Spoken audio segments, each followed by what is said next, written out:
Colorado Springs man says police pulled their guns on him because he's black. The police department isn't saying much at this point, but a spokesperson says they are investigating. Yeah, Matthew Talley says it happened back in May, and now the American Civil Liberties Union is involved. The group's legal director says the department needs to investigate and reevaluate how it handled that situation. KRDO News Channel 13's Emily Allen is live with details on the incident. James and Heather, the ACLU says officers here at the Colorado Springs Police Department were out of line. I spoke to the man who's at the center of this incident. He says this whole thing was blown out of proportion because he's African American.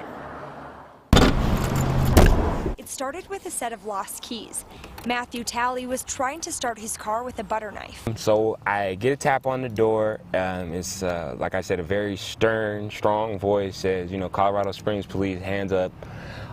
So I look out and there's a gun pointed right at the door. Definitely scared, in complete, shock, and kind of a surreal moment feeling. I felt like I was like in a movie.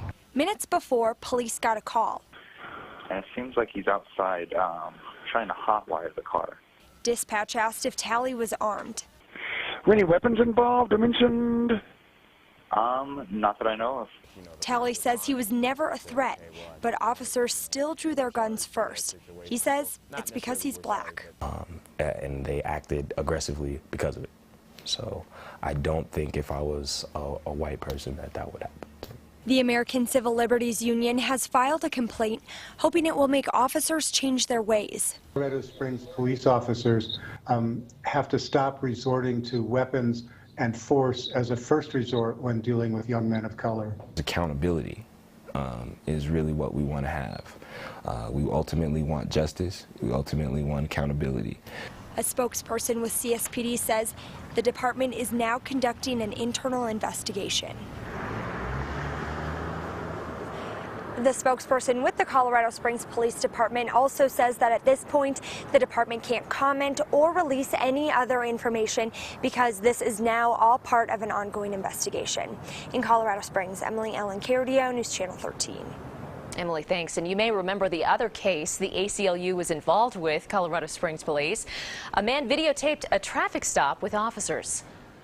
Take your hands off of me. No, I have not did nothing.